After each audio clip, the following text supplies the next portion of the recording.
Here's the moment where Jordan Peterson's eyes become fully wide open to Bitcoin in talking to saifedean ammous, where he realizes the importance that Bitcoin will play in this world of ours. How in the world did Satoshi figure this out?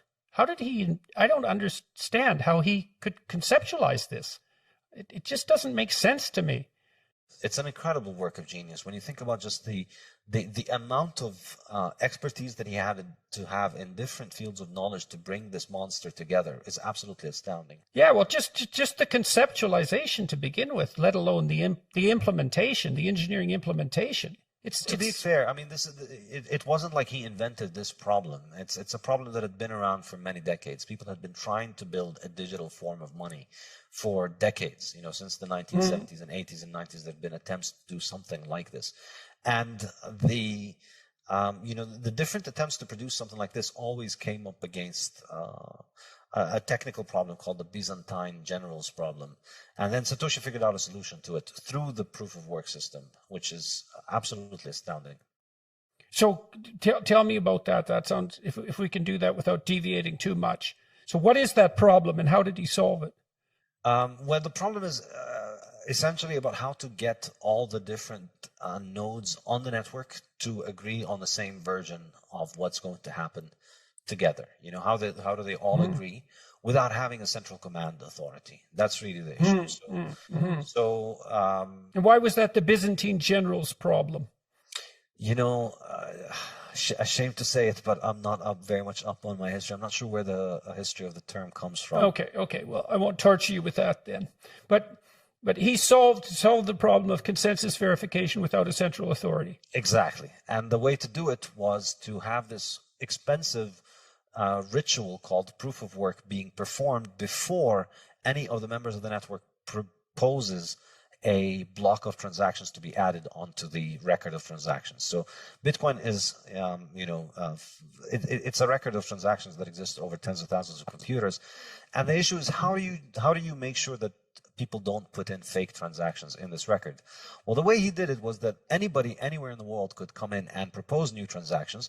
But in order to have your transactions added, you must first solve this problem, this mathematical problem, the proof of work mathematical problem.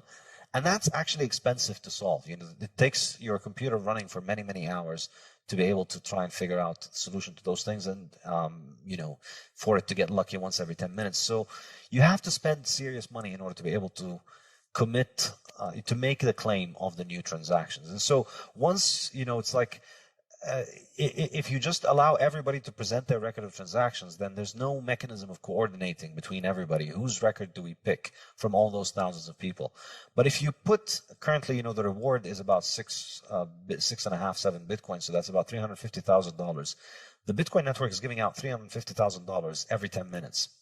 You can have them as long as you provide the proof of work solution, which roughly costs you around $350,000, more or less. So how do we make sure that we can all agree on this, all the members of the network? We don't evaluate any claim for the transactions. We only evaluate the claim that has done the work and that has spent the money. So why would someone make that claim then if it's so difficult? What's the advantage to that? You get $350,000. You get 6-7 Bitcoins. And how is that related?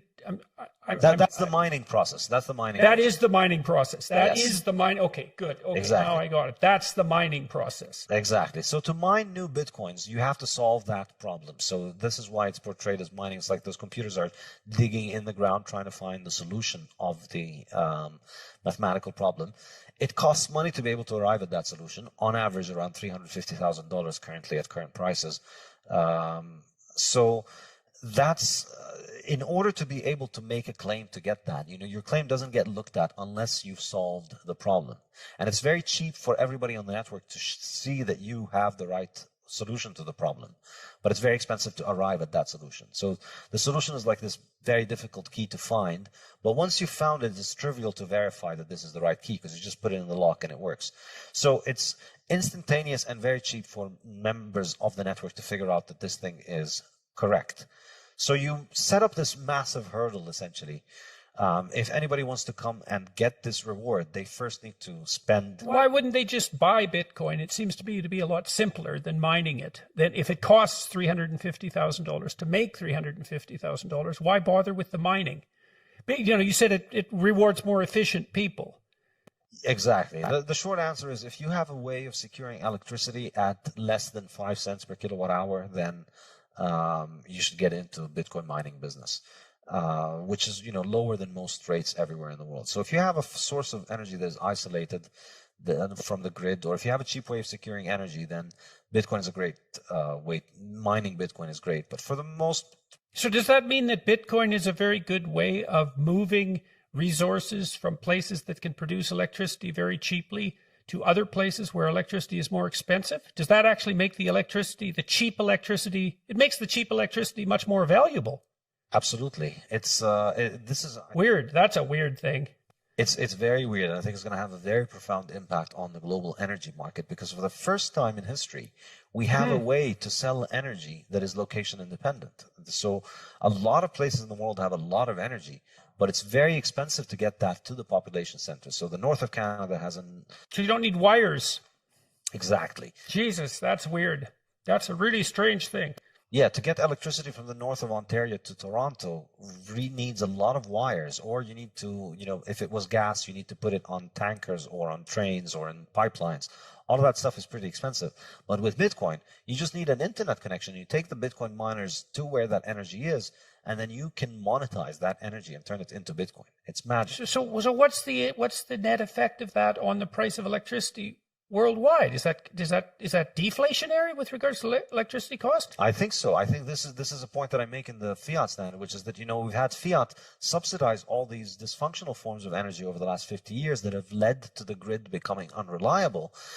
And we have Bitcoin, like the vigilante savior that it is, coming in and providing a global subsidy for anybody who can make electricity at a cheap rate to monetize that. And I think, well, not only at a global subsidy, but so interesting, because not only you could go to where the energy is cheap with virtual certainty that you're going to make more and more money as the value of the Bitcoin increases by investing there, assuming that the value of Bitcoin is going to continually increase, which is a logical presupposition if it's as stable as is claimed, and it's finite in the way that you're describing, and increasingly widely accepted by vast numbers of people. So it's also an investment that's likely to increase in value over time rather than decrease. So it takes some of the uncertainty out of investing in cheap electricity generating processes that are geographically isolated. I just can't believe that's true. It's amazing that I think I must be misunderstanding, because it seems like you can move the value of the electricity magically without any of the problems of transportation. Yes, exactly. Wow, that's really something. Okay. And Bitcoin is such a magnificent creation that it will be taking the stranded energy that would otherwise go completely wasted and turning it into an asset that has economic value. And the fact that Bitcoin is decentralized and all of these mining operations that are taking the stranded energy in Africa are then able to bring electricity to the local villages that have never had it, that are increasing the ability of these people to get on the internet, to have lighting at night, in order that their economic output increase dramatically, in order that they're able to learn. It is truly an amazing feat. And it's changing the world dramatically, despite Elizabeth Warren's protestations that Bitcoin uses too much energy. It takes the stranded energy and utilizes it because it's so cheap. And then eventually these miners are outcompeted by the uses of a growing population that will want to use that energy. And then they move on like a pioneer species does, that opens up like the lava rock and then is able to, other vegetation is then able to come. They move and find other cheap sources of energy and then develop those. This is the magnificent thing about Bitcoin, using the stranded energy. God bless Jordan Peterson for understanding it. I hope that you guys gained something from this video. Peace.